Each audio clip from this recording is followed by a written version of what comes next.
अभी जो विधानसभा का सेशन हरियाणा प्रदेश का चल रहा है, इस सेशन का जो पहला चरण था जिसमें महामहिम राज्यपाल अभिभाषण होने के बाद उस पर चर्चा, मुख्यमंत्री जी का जवाब और उसके बाद हरियाणा प्रदेश का जो बजट प्रस्तुत किया गया, उस बजट पे आज अपनी बात रखने के लिए आपके बीच में आया हूँ। समय जैसे सप्रा जी ने कहा बदला गया, इसके लिए क्षमा चाहता हूँ। आप सब लोग देख रहे हैं कि पिछले लगभग 8 सालों से जो भारतीय जनता पार्टी की सरकार हरियाणा प्रदेश के अंदर चल रही है, इस सरकार ने पूर्व में 5 साल और बाद का एक गठबंधन का कार्यकाल हरियाणा प्रदेश को समग्रता के साथ सब क्षेत्रों में आगे लेकर के जाने का, यानी कि एक समग्र विकास हरियाणा प्रदेश का हो, इसका जो प्रयास शुरू किया था, वो प्रयास अब भी जारी है और उसके परिणाम हरियाणा प्रदेश में दिखने लगे। हम हरियाणा वासियों का ये सौभाग्य है कि केंद्र में नरेंद्र मोदी जी के नेतृत्व की गतिशील सरकार और हरियाणा में मुख्यमंत्री मनोहर लाल जी के नेतृत्व की लगातार काम करके रिजल्ट देने वाली सरकार के कारण से आज हरियाणा प्रदेश काफ़ी मायनों में हमें आगे बढ़ता हुआ और बढ़ा हुआ दिखाई भी दे रहा है। अगर मैं मोटे तौर पे बात करूं, जब हरियाणा प्रदेश में हमारी सरकार 2014 में आई थी और 2015 में पहला बजट हरियाणा सरकार ने प्रस्तुत किया था, उससे लेकर के अब तक की निरंतर बढ़ोतरी की अगर बात करूं तो 37,000 यानी कि 37,500 करोड़ का बजट उससे पूर्व की सरकार ने हरियाणा प्रदेश के लिए प्रस्तुत किया था और वर्तमान का जो बजट है वो 1,83,000 करोड़ का बजट मुख्यमंत्री हरियाणा ने वित्त मंत्री के नाते हरियाणा प्रदेश की विधानसभा में हरियाणा प्रदेश के समक्ष प्रस्तुत किया है। यानी कि अगर हम प्रतिशत में वृद्धि के हिसाब से बात करें तो हर साल 15% से ज़्यादा की बढ़ोतरी आपको इस बजट में दिखाई देती है। और उसमें भी अगर कैपिटल एक्सपेंडिचर की हम बात करें,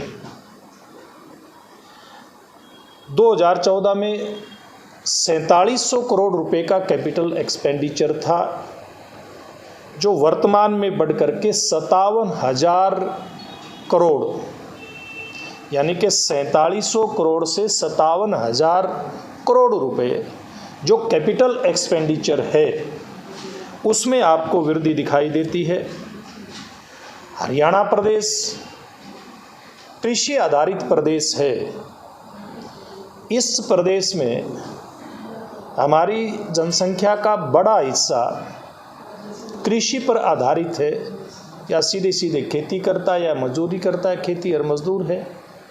अगर खेती के बजट की बात करें तो उसमें ये सरकार आने के बाद 40% की वृद्धि हुई है। इस सरकार के आने से पहले अगर पिछले 10-12 सालों की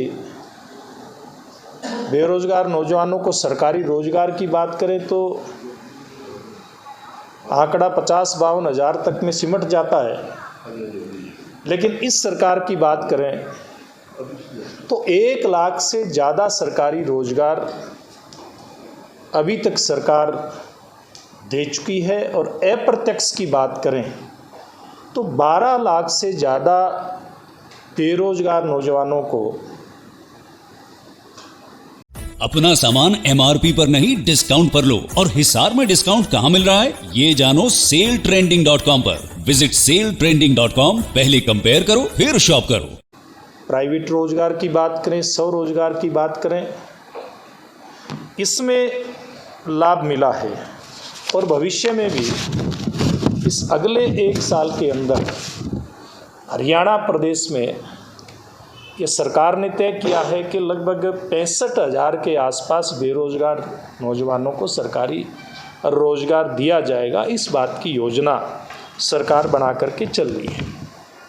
बहुत सारी जो आधारभूत ढांचे रहते हैं सरकार के प्रदेश को आगे लेकर के जाने के लिए और साथ में जनता की सुविधा के लिए, अगर हम इसकी बात करें तो सबसे पहले स्वास्थ्य सेवाओं की बात करें तो 2014 से पहले हरियाणा प्रदेश के अंदर 56 नागरिक अस्पताल थे और अगर आज की बात करें तो वृद्धि इसमें होकर के आज 31 की संख्या बनती है। प्रदेश में लिंग अनुपात की बात करें, क्योंकि हरियाणा प्रदेश इस मामले में बड़ा पिछड़ा हुआ था, देश में अग्रणी था, 871 का आंकड़ा था ये सरकार आने से पूर्व में, और वर्तमान की बात करें तो 913 ये बढ़ करके आंकड़ा हुआ है, जो देश में सर्वाधिक इस प्रकार के जो अनुपात वाले हैं, लिंग अनुपात, उन प्रदेशों में हरियाणा प्रदेश की गिनती होती है। चिकित्सा शिक्षा की, जैसे मैंने चिकित्सा की बात करी, तो चिकित्सा शिक्षा की अगर बात करें, हमारी सरकार आने से पहले जो MBBS की सीटें हैं, जिसके बारे में बड़ी चर्चा होती है, डॉक्टरों की नियुक्तियां कई बार दिखता है कि बहुत सारे PSC CSC हॉस्पिटल में कमी भी दिखाई देती है, उसको पूरा करने के लिए जो पूर्व की सरकारों में गंभीर प्रयास नहीं हुए थे, उन प्रयासों का परिणाम है कि 750 सीटें उस समय थी MBBS के छात्रों की, और वर्तमान में बढ़ करके इनकी संख्या 1735, यानी कि लगभग 1000 के आसपास की वृद्धि इन 8 सालों के अंदर MBBS के छात्रों की जो सीट है उसके अंदर हुई है। इसी प्रकार से अगर शिक्षा की बात करें तो सांस्कृतिक मॉडल स्कूल हैं, 13 इनकी संख्या थी। अब जो बढ़ करके अगर हम बात करें तो इसमें 138 की इसमें संख्या है, यानी कि जो अगर बात करें तो ये 10 गुना उस समय के अनुपात से वर्तमान में है। इसी प्रकार से अगर हम शिक्षा क्षेत्र की ही बात करें तो बहुत सारे मामलों में हम लोग आगे बढ़े हैं।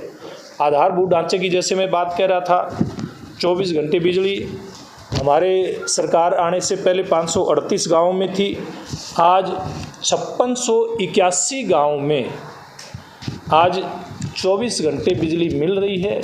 कहीं अगर कोई उसमें कटौती भी होती है, बहुत सारे गांव में हुई है, ये बात आपके सामने कहने में मुझे कोई दिक्कत नहीं है, वो इसके कारण से है कि वहाँ लाइन लॉसेस जहाँ बढ़ते हैं वहाँ इसके अंदर कई बार हम लोगों को कटौती भी इसमें दिखाई देती है। ये सरकार आने से पहले महिला पुलिस थाने प्रदेश के अंदर 2 संख्या थी, आज बढ़ कर के 33 हुई है। शहीद परिवारों में जहाँ तक नौकरी की बात करें, ये सरकार आने से पहले 6 परिवारों में नौकरी दी गई थी और अब ये आंकड़ा 360 का जाकर के इसमें पहुंचता है। कितनी गुणात्मक वृद्धि इसमें हुई है।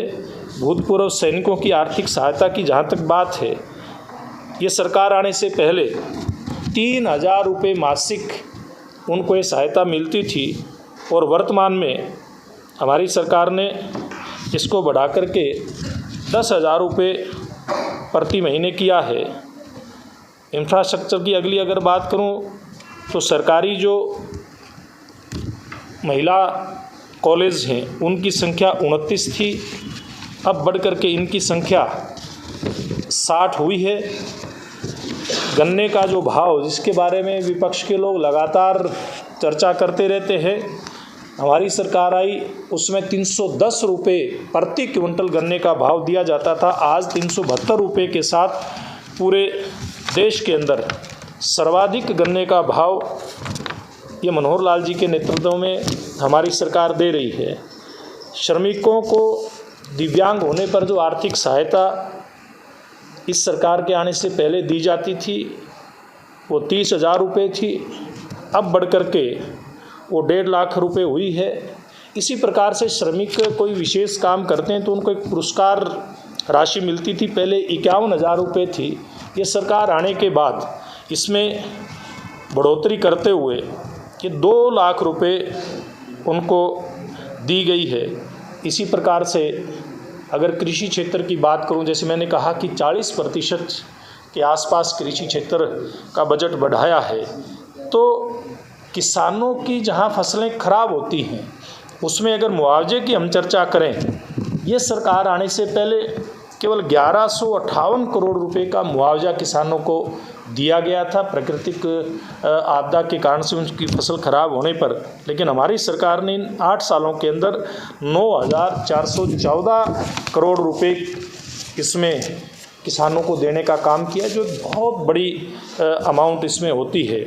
अगर कोई इसकी ओवरऑल अगर हम चर्चा करें इस बजट की, तो आप लोग देखेंगे कि इस बजट के अंदर कोई नया टैक्स सरकार ने नहीं लगाया। नया टैक्स नहीं लगाने के बावजूद भी बजट के अंदर 11.6% की वृद्धि पिछले साल की अपेक्षा जो हुई है, वो वास्तव में एक बड़ी बात हरियाणा प्रदेश के लिए है। और ये क्योंकि देश ने आज़ादी के अमृत महोत्सव मनाते हुए अमृत काल में प्रवेश किया है, ये अमृत काल का पहला बजट है, इसलिए इस बजट के ऊपर निगाहें भी आम आदमी की लगी हुई हैं। इसलिए इस बजट में विशेष रूप से बहुत सारी, जैसे मैंने कहा कि सुविधाएं आम आदमी को दी गई है। उसमें खास करके अगर वृद्धों की बात करें, हमारी जब सरकार आई थी 1,000 रुपये प्रति माह वृद्धावस्था पेंशन बुजुर्गों को दी जाती थी। हमने वायदा किया था पहले कार्यकाल में उसको 2 गुना करने का, वो 2 गुना कर दी थी और आज वो लगभग 3 गुना के आसपास आप लोगों को होती हुई दिखाई दे रही है। 2,750 रुपये प्रति मास बुजुर्गों को ये पेंशन हमारी सरकार ने देनी शुरू करी है। इसी प्रकार से अगर हम मोटे तौर पे बजट की बात करें तो 2014 से लेकर के 22-23 के मध्य हरियाणा की जो जीडीपी की वृद्धि दर है वो 5.62 रही है, जो कि राष्ट्रीय जो वृद्धि दर है जीडीपी में वो 4.58 है, यानी कि उससे कहीं अधिक आज भी ये दिखाई दे रही है। और ये हम सब हरियाणा वासियों के लिए भी और भारतवासियों के लिए भी एक बड़े गर्व की बात है कि वैश्विक महामारी कोरोना के बावजूद भी भारत की जो अर्थव्यवस्था है, ना केवल हमारे केंद्रीय नेतृत्व ने उसको संभाल करके रखा, बल्कि हमारी जो जीडीपी है वो भी पूरी दुनिया के मुकाबले एक उच्च स्तर पे हम लोगों को दिखाई देती है। इसी प्रकार से जो किसी भी प्रदेश के सरकार का जो बजट होता है उसमें जो फिस्कल डेफिसिट होता है वो एक बहुत मायने रखता है। वो हमारी सरकार के समय में लगातार कम हो रहा है।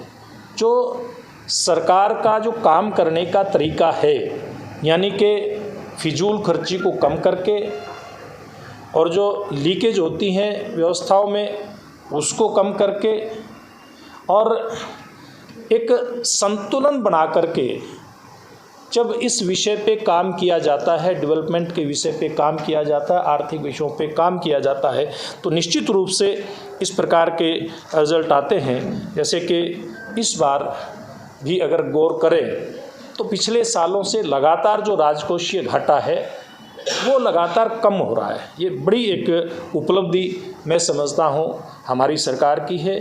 जो ये दर्शाता है कि हमारी सरकार पूरे हरियाणा प्रदेश को एक परिवार मान करके, जैसे एक परिवार का मुखिया अपने परिवार की चारदीवारी में कैसे संयमित रूप से पैसे का खर्च किया जाए, कैसे ठीक प्रकार से पैसा खर्च किया जाए, उसी प्रकार से हरियाणा प्रदेश के मुख्यमंत्री हरियाणा प्रदेश को अपना परिवार मान करके इस काम में लगे हुए हैं। और भविष्य की बात करें तो अगले साल के लिए जो जीडीपी की विकास दर है वो, क्योंकि कोरोना की बाधाओं को हम पार करके देश भी आगे बढ़ चुका है, प्रदेश भी आगे बढ़ चुका है, एक अनुमान है कि 7% ये दर रहने वाली है। और हम अगर इससे आगे की बात करें तो ये सरकार आने से पहले हरियाणा प्रदेश में जो प्रति व्यक्ति आय 1,47,000 के करीब थी, उपरोक्त सारी बातें जो मैंने कही उनके परिणाम स्वरूप ये बढ़ करके 3 लाख के करीब हो जाएगी, इस प्रकार का ये अनुमान है। और आधारभूत ढांचे की बात करें, बहुत सारी बात मैंने आपको आंकड़ों के माध्यम से भी बताने का काम किया है। अभी अगर अगले इस साल में जो कुछ लक्ष्य मोटे मोटे रखे गए हैं उनकी अगर बात करें तो खास करके जो प्राकृतिक खेती है उसमें 20,000 एकड़ पर ये खेती की जाए, इस प्रकार का टारगेट सरकार लेकर के चली है। इसी प्रकार से पशुओं के मामले में नए पॉलीक्लिनिक बनाने का भी टारगेट सरकार ने लिया है, इस बजट में उसका प्रावधान किया गया है। पलवल, अम्बाड़ा, महेंद्रगढ़, फतेहाबाद में इनकी व्यवस्था की जाएगी। इसी प्रकार से हमारा हरियाणा प्रदेश गौ सेवा में बड़ा अग्रणी है देश के अंदर। इसका बजट जो 40 करोड़ रुपए था, इसको बढ़ा करके यानी कि 10 गुना इसको बढ़ाया है, 400 करोड़ रुपए इस बजट को किया है। इसी प्रकार से जो परिवार पहचान पत्र बना करके सरकार ने एक बहुत बड़ी उपलब्धि हरियाणा प्रदेश में हासिल की है, देश में हासिल की है। उसमें बहुत सारी सुविधाएं गरीब परिवारों को देने की जो घोषणा हुई है उसमें एक प्रमुख है कि लगभग 1 लाख जो परिवार हैं उनको नए घर बना करके देने की व्यवस्था इस बजट में विचार किया गया है। इसी प्रकार से गांव के अंदर 1,000 नए पार्क, व्यायामशालाएँ बनाई जाएं, इस बात का एक टारगेट सरकार लेकर के चली है। इसी प्रकार से 1500 नए हरहित स्टोर, एक कोऑपरेटिव डिपार्टमेंट इसको देख रहा है। इसमें जो हरहित स्टोर जहाँ भी खोले जाते हैं, खास करके ग्रामीण क्षेत्र में इसकी शुरुआत की गई और उसका अच्छा परिणाम निकल करके आया है। आज मैं एक फतेहाबाद ज़िले के एक धांगड़ गांव में बीएमसी का उद्घाटन करने गया था। उसी गांव में लगभग 1 साल पहले एक हरित स्टोर का उद्घाटन में करके आया था। उसके परिणाम जब गांव के लोगों से और वहाँ जो उसके चलाने वाले उसके संचालक हैं उनसे पूछा और जो उपभोक्ता हैं उनसे पूछा, तो दोनों की दृष्टि से हरित स्टोर के बड़े ज़बरदस्त परिणाम निकल करके आए हैं। तो नए साल में, नए बजट में 1500 नए हरहित स्टोर खोलने का जो एक टारगेट इसमें रखा गया। इसी प्रकार से विद्यार्थियों के लिए पंचकुला और अम्बाड़ा में 200 बेड के नए छात्रावास खोलने का एक टारगेट रखा गया है। इसी प्रकार से शिक्षा को निचले स्तर से ही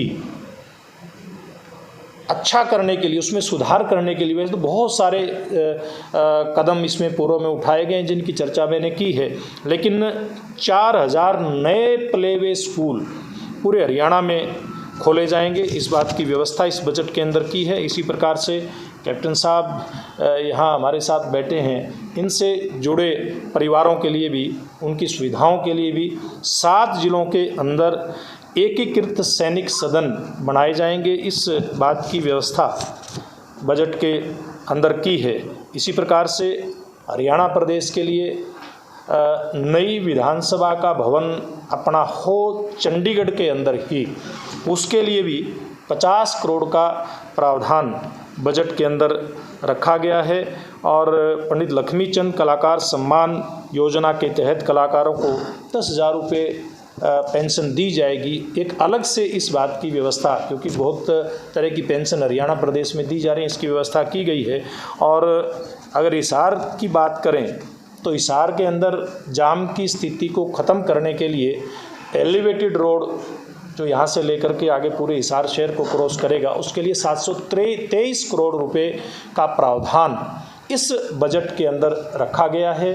तो ये मैंने मोटी मोटी चीज़ें, वैसे तो बहुत सारी बातें हैं जिनके ऊपर हम चर्चा करें तो बजट में हरियाणा प्रदेश के लिए दी गई हैं, लेकिन पूर्व की तुलना में वर्तमान क्या है और भविष्य के बजट में हरियाणा प्रदेश के प्रमुख किस प्रकार के काम हो सकते हैं, इसकी चर्चा मैंने की है। जो बजट हरियाणा प्रदेश के मुख्यमंत्री मनोहर लाल जी ने प्रस्तुत किया है, मैं समझता हूँ जो विरोधी राजनीतिक दल हैं उन्होंने आलोचना करने के लिए तो बहुत सारी बातें कही हैं, लेकिन ऑफ द रिकॉर्ड बहुत सारे ऐसे नेताओं से बात करते हैं तो इस बात को मानते हैं कि जिस पार्टी की सरकार 2014 में हरियाणा प्रदेश में पहली बार बनी और जिनके लिए वो खुद ही कहते थे, मानते हैं, हम कहते हैं कि नौसिखियों की सरकार है, इन लोगों को सरकार चलाने का अनुभव नहीं है, उसके बावजूद भी इतना अच्छा काम किया है, इस बात की प्रशंसा पर्दे के पीछे से विपक्ष के लोग भी करते हैं। इसलिए उनके पास जो प्रदेश के हित में जो सकारात्मक आलोचना होती है वो करने के लिए कोई पॉइंट नहीं है। राजनीतिक रूप में आलोचना कितनी करें ये विपक्ष का काम है। ये बात रखने के लिए मैं आपके बीच में आया था। अब इस संदर्भ में आप लोगों का कोई सवाल है तो सादर आमंत्रित है। एयरपोर्ट का बड़ा प्रोजेक्ट है, कोई इंडस्ट्री एसईजेड के लिए प्रोविजन है? देखिए, बजट में इस प्रकार का प्रोविज़न नहीं है। निश्चित रूप से जब इस प्रकार के बड़े प्रोजेक्ट एयरपोर्ट जैसे आते हैं तो भविष्य के लिए इसके रास्ते खुलते हैं। अगर अनऑफिशियली बात करें तो पिछले दिनों यहाँ डॉक्टर कमल गुप्ता जी से बहुत सारे हेल्थ सेक्टर के लोग मिलने के लिए आए थे, तो उनमें इस बात के प्रति बड़ी उत्सुकता है कि हिसार क्षेत्र में हमारे अपने प्रदेश के लिए भी और दो पड़ोसी प्रदेश बहुत नज़दीक हैं, राजस्थान भी पंजाब भी, उसके लिए बेहतर चिकित्सा सुविधाएं हो सकती हैं। इस बात की संभावनाएं प्रत्यक्ष रूप से दिखाई भी दे रही हैं। अभी बराला जी, पिछले 40-50 साल से हिसार का जो सिविल हॉस्पिटल है वो बिल्कुल मतलब उसकी हालत ऐसी है। कई बार डॉक्टर कमल गुप्ता ने भी कहा कि उसकी जगह चुनी जा रही है, लेकिन अभी तक अभी 8 साल तो आपकी सरकार ही रही है, तो उस पर बजट में या कोई भी चर्चा इस तरह की नहीं है। क्योंकि जैसे अभी गुड़गांव को भी 700 बेड का हॉस्पिटल आप लोगों ने बजट में दिया है, तो आपको लगता नहीं कि एयरपोर्ट और एलिवेटेड रोड से ज़रूरी, क्योंकि कोरोना में तो सबसे ज़्यादा ज़रूरत हॉस्पिटल की ही जी। देखिए, निश्चित रूप से जो आप जो कह रहे हैं पर्टिकुलर इस बात की चर्चा नहीं है, लेकिन तो भी हम बात करें तो स्वास्थ्य चिकित्सा और परिवार कल्याण के लिए जो 9647 करोड़ रुपए का बजट प्रदेश की सरकार के द्वारा रखा गया है, ये बजट इसी प्रकार से है कि जिसमें पर्टिकुलर किसी काम के लिए बजट नहीं होता, तो इसमें से जो बजट एक विशेष क्षेत्र के लिए अलॉट किया है, इसमें से पैसा आ सकता है। बराला जी, आपने किसानों के बारे में बहुत कुछ कहा कि किसानों के लिए बजट रखा गया, ग्राम खेत खलिहान मार्गों का निर्माण जो करवाने का भी काफ़ी पैसा लगा है, लेकिन कई गांव में आरयूबी बने हुए हैं, उनकी कई दिन पानी के भरे रहते हैं, उसके लिए भी क्या प्रावधान? देखिए, निश्चित रूप से बड़ा सही सवाल उठाया आपने। जो आरयूबी बने हैं ग्रामीण क्षेत्र में, उसमें कई बार पानी खड़ा दिखाई देता है। पिछले 3 या 4 महीने पुरानी बात है, जो केंद्रीय बजट है, जैसे हरियाणा प्रदेश में मुख्यमंत्री जी ने बजट से पहले अलग अलग अपने उनसे चुने हुए प्रतिनिधियों से बैठक की थी, इसी प्रकार से केंद्रीय बजट से पहले हमारे सब सांसदों ने केंद्रीय जो मंत्रालय हैं उनके वरिष्ठतम अधिकारियों से बैठकें की थी और इस विषय में वहाँ चर्चा आई है। हमारे सांसदों ने विशेष रूप से हमने भी लिखित में ये जो समस्या है ये उठाई थी हमारे सांसद के सामने, और वो उन्होंने बड़ी अच्छे तरीके से केंद्रीय अधिकारियों के रेल अधिकारियों के सामने उठाई है। तो मैं उम्मीद कर सकता हूँ कि भविष्य में, क्योंकि ये रेल का जो विभाग है प्रदेश और केंद्र दोनों के इस अधिकार क्षेत्र में आता है, और जो रेल की पटड़ी के नीचे का जो पार्ट है खास करके वो केंद्र सरकार का जो मंत्रालय के अंदर आता है, अधीन आता है, तो उसमें निश्चित रूप से उम्मीद की जा सकती है भविष्य में इस चीज़ का इलाज होगा। नगरवा धाम को रेलवे से जोड़ने की कई बार मांग होती है। देखिए इस बजट में उसकी कोई क्योंकि ये केंद्रीय बजट में भी नहीं, हरियाणा के प्रदेश के बजट में इस बात की चर्चा नहीं है। एक मेडिकल कॉलेज जो वहाँ बनने जा रहा है, हाँ जी, चाहिए। अब वो तो अभी सरकार का, केंद्र सरकार का भी हरियाणा सरकार का भी ये फैसला है कि हर ज़िले के अंदर मेडिकल कॉलेज हो, और वो आपके जो भुना है आपका पुराना क्षेत्र उसके बड़ा नज़दीक, टोहाना के भी नज़दीक, फतेहाबाद के नज़दीक रसूलपुर में वो खोला गया है, संत रविदास जी के नाम से होगा, और इसके लिए सरकार ने ऑलरेडी व्यवस्थाएं इन चीज़ों की कर रखी हैं। ई टेंडरिंग को लेकर बड़ा जो स्टेट में चल रहा है, कल पंचकुला में जो सरपंच धरने में बैठे में 2 घंटे का अल्टीमेटम दिया गया है, रोड खाली करके। देखिए ये प्रदर्शन करने का, धरना देने का सब लोगों का अधिकार है, लेकिन साथ के साथ अधिकार के साथ हमारी जिम्मेवारियां भी होती हैं। निश्चित रूप से हम अपने अधिकार की भी चर्चा करें और जिम्मेवारियों की भी चर्चा करें तो हम सब लोगों के लिए अच्छा होगा, प्रदेश के लिए भी अच्छा होगा। ठीक है जी, सभी का बहुत बहुत धन्यवाद।